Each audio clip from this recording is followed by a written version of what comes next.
भोपाल से इस वक्त की बड़ी खबर। बंगाल में हुए हमले के खिलाफ बीजेपी की मुहिम। बीजेपी नेताओं पर हमले के खिलाफ मंत्री नरोत्तम मिश्रा की ये मुहिम है। प्रदेश में रहने वाले बांग्ला परिवारों को करेंगे एकजुट। बांग्ला परिवार के साथ मिलकर बीजेपी मुहिम चलाएगी। परिवारों से मुलाकात करके बंगाल के हालातों पर करेंगे चर्चा। अमिताभ बच्चन की सास इंदिरा भादुड़ी से भी करेंगे मुलाकात। परिवारों से मुलाकात करके बंगाल के हालातों पर करेंगे चर्चा। तो बड़ी खबर भोपाल से, बीजेपी नेताओं पर हमले के खिलाफ मंत्री नरोत्तम मिश्रा की मुहिम। बांग्ला परिवारों के साथ मिलकर बीजेपी मुहिम चलाएगी।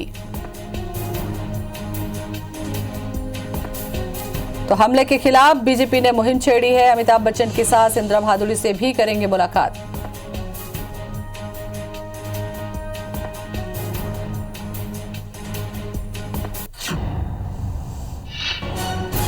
सुधीर हमारे साथ में जुड़ चुके हैं ज्यादा जानकारी के लिए। सुधीर, बीजेपी नेताओं ने अब हमले के खिलाफ मुहिम छेड़ी है एकजुट होकर, क्या कुछ प्लानिंग है? देखिए, बिल्कुल बात किया जिस तरीके से बीजेपी के राष्ट्रीय अध्यक्ष जेपी नड्डा और राष्ट्रीय महासचिव कैलाश विजयवर्गीय पर हमला हुआ था, उसके बाद में बीजेपी पूरी तरीके से मुखर नजर आ रही है। खासकर अगर बात करें तो पश्चिम बंगाल में एक बड़ी जिम्मेदारी संभाल रहे हैं मध्य प्रदेश के गृह मंत्री नरोत्तम मिश्रा। 48 सीटों की जिम्मेदारी, चुनाव जिताने की जिम्मेदारी उनको मिली और चुनाव प्रभारी उनको बनाया गया है। लिहाजा पश्चिम बंगाल के दौरे से वापस आने के बाद अब पश्चिम बंगाल से बाहर जो पश्चिम बंगाल के लोग रह रहे हैं, जो बांग्ला भाषा के लोग रहते हैं, उनको एकजुट करने की कोशिश बीजेपी के फेवर में करने की कोशिश जो है वो बीजेपी के नेताओं के द्वारा की जाएगी।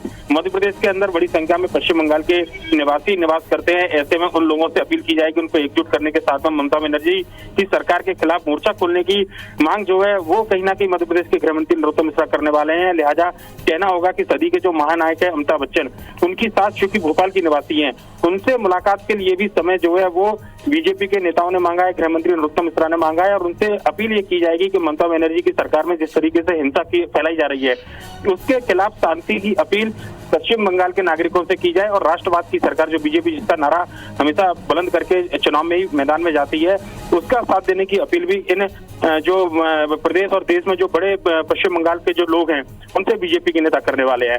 लिहाजा कहना होगा कि हमले के बाद में अब बीजेपी पूरी तरीके से इस पूरे हमले को कैच कराने में जुटी हुई है। सुधीर, जो हमला हुआ उसमें पश्चिम बंगाल में, उसमें भोपाल में बांग्ला समुदाय को जोड़ने के पीछे क्या मैसेज देना चाहती है बीजेपी? देखिए, पश्चिम बंगाल में चूंकि बांग्ला समुदाय के लोग मध्य प्रदेश में निवास करते हैं, पर लेकिन उनके परिवार के लोग, उनके रिश्तेदार अभी भी पश्चिम बंगाल में। लिहाजा बड़ी संख्या में पश्चिम बंगाल का एक जो वोटों का जो तबका है वो कहीं ना कहीं मध्य प्रदेश से प्रभावित करने का प्रयास जो है वो बीजेपी मध्य प्रदेश के माध्यम से पश्चिम बंगाल में करने वाली है।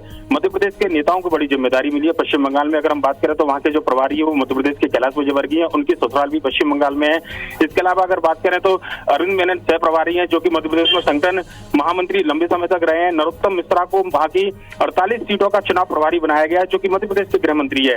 लिहाजा मध्य प्रदेश के कनेक्शन के माध्यम से पश्चिम बंगाल फतेह की प्लानिंग जो है वो बीजेपी ने तैयार की है। और कहना होगा कि मध्य प्रदेश में निवास करने वाले जो बड़ी संख्या में पश्चिम बंगाल के लोग हैं, उनके परिजन जो पश्चिम बंगाल में निवास करते हैं, उनके रिश्तेदार जो पश्चिम बंगाल में निवास करते हैं, उनसे यहाँ के लोग अपील ये करेंगे कि बीजेपी के लिए वोट करें और ममता बनर्जी की सरकार में जिस तरीके से हिंसा फैलाई जा रही है उसके खिलाफ वहां पर आवाज को बुलंद करें।